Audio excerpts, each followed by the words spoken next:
Esta é a nossa quinta unidade de Antigo Testamento 1. Falaremos hoje sobre os deuses que aparecem no Antigo Testamento. Começamos por Baal. Baal se tornou o principal deus do panteão cananeu. Ele teria, na verdade, que derrotar alguns deuses cananeus para assumir a hegemonia. Então ele derrota Yam, o mar, e aí trava uma batalha com Mut, que é a morte, e acaba perdendo a batalha. E aí ele morre, fica 7 anos morto, e ao 7º ano ele ressuscita. Isso significa então que ele venceu a morte, a divindade chamada Mut. E então ele batalha contra o próprio pai, que é ele, e assume a principal posição no panteão cananeu dos deuses. Por isso Baal é mais conhecido no Antigo Testamento do que o próprio Deus El. Baal seria talvez filho de El com a Será. A Será é, portanto, a esposa de El. Ela pode ser conhecida também como Astarte, Astarote. Provavelmente é um cognato para a deusa babilônica Star, que significa estrela. O cognato de Baal é Bel, também conhecido como Marduk, o principal deus do panteão babilônico. Marduk teve que enfrentar Tiamat e derrotá-la para alcançar a primazia entre os deuses babilônicos. Com a parte superior de Tiamat, Marduk criou os céus e com a parte inferior, a terra. Marduk era chamado também de Merodach. Um outro deus que aparece na Bíblia é Camós, ou Quemos, Quimosh em hebraico, é o principal deus do panteão moabita. Era um deus adorado através de sacrifício de crianças.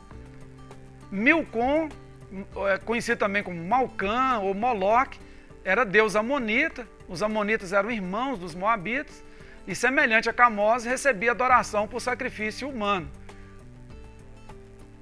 Tanto Amon quanto Moabe eram filhos de Ló, com 2 de suas filhas. No primeiro livro dos Reis, capítulo 11, verso 33, podemos ler uma reprimenda divina a Salomão pelo seu envolvimento com essas 3 divindades. Veja o que diz o texto. Porque Salomão me deixou e se curvou a Astarote, deusa dos Sidônios, a Quemos, deus de Moabe, e ao Milcom, deus dos filhos de Amon, e não andou nos meus caminhos para fazer o que é reto perante mim, a saber, os meus estatutos e os meus juízos, como fez Davi, seu pai. Falamos agora de Dagon. Dagon era o deus filisteu, aquele que foi derrotado por Sansão. A raiz do nome Dagon é Dag. Dag é o vocábulo peixe em hebraico.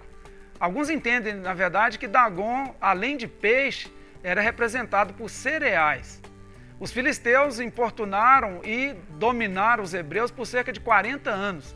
Certa vez, levaram a Arca da Aliança para junto de si e a colocaram no templo de Dagon, conforme 1 Samuel 5:2.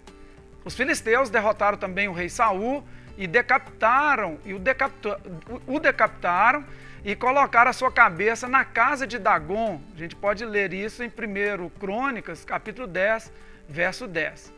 Um outro deus, El-Berit, em hebraico El-Brit, é sinônimo também de Baal-Brit. Essa divindade aparece no livro dos Juízes, 9:46, que diz o seguinte: tendo ouvido isso, todos os cidadãos da torre de Siquém entraram na fortaleza subterrânea, no templo de El-Brit. Esse deus foi adorado pelos israelitas após a morte de Gideão. A palavra El significa Deus e Brit significa pacto, aliança. Baal ou Baal significa Senhor. Então, dizer que há um Deus Baal-Brit ou El-Brit é dizer que o Deus Criador não é Senhor, e sim Baal e El.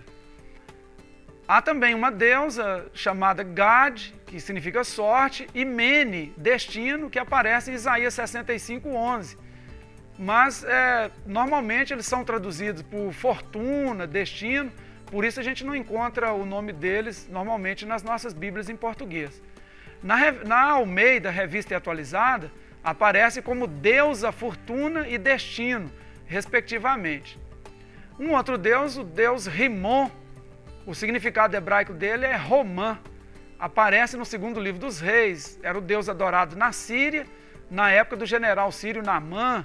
Nós podemos ler lá em 2 Reis, capítulo 5, verso 18, uma fala interessante de Naamã após a sua conversão. Depois ele foi curado, se banhou 7 vezes lá no Jordão, e aí ele diz o seguinte para o profeta: nisto perdoe o Senhor a teu servo, quando o meu senhor entra na casa de Rimon para ali adorar, e ele se encosta na minha mão, e eu também me tenha de encurvar na casa de Rimon, quando assim me prostrar na casa de Rimon. Nisto perdoe o Senhor a teu servo.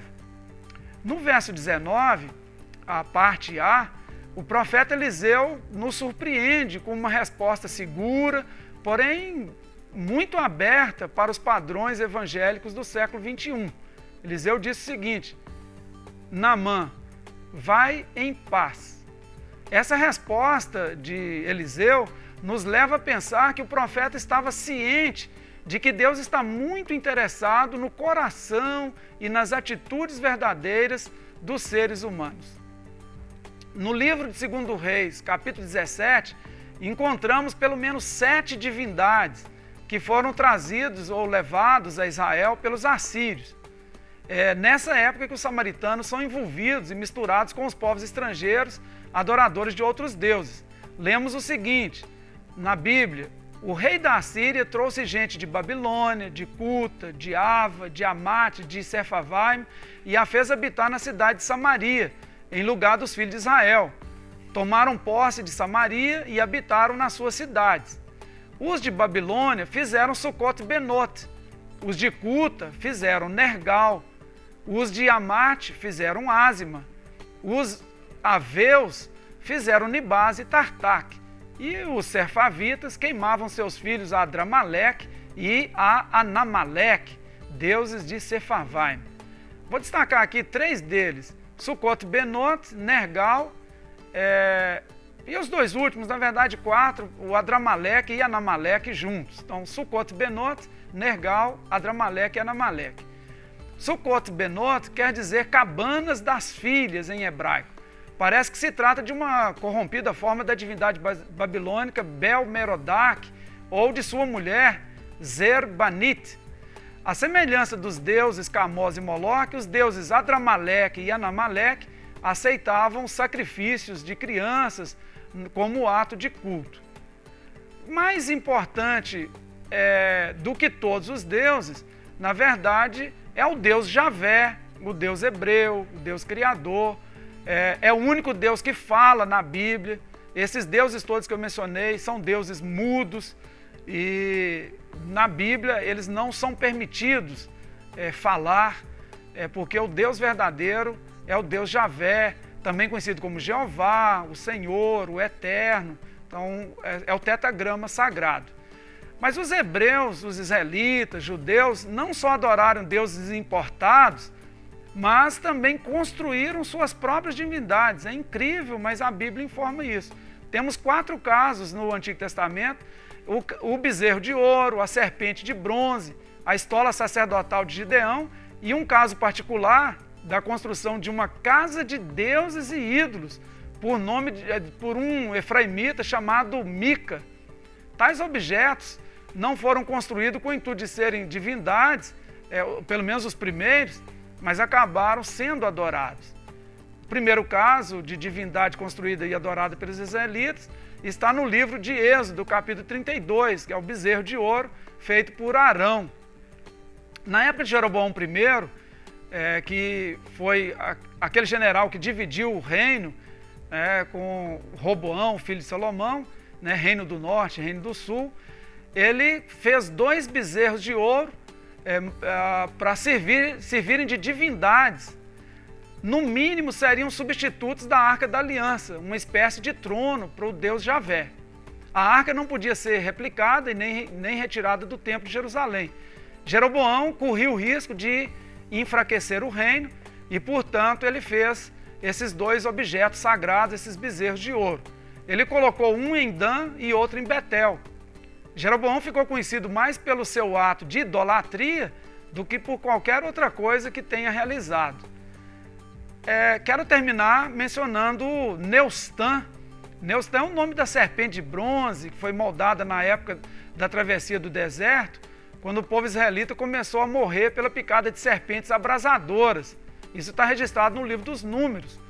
E essa serpente que foi erguida, uma serpente de bronze, e a palavra Neustã significa bronze em hebraico, se torna no futuro uma deusa, uma divindade que foi adorada pelos israelitas. Em 2 Reis, capítulo 18, o narrador nos informa que o bom rei Ezequias removeu os altos, quebrou as colunas, deitou abaixo o poste ídolo e fez em pedaços a serpente de bronze que Moisés fizera, porque até aquele dia os filhos de Israel lhe queimavam incenso e lhe chamavam Neustã. Muito bem, aí está uma apresentação sobre os deuses na Bíblia. Até a nossa próxima unidade.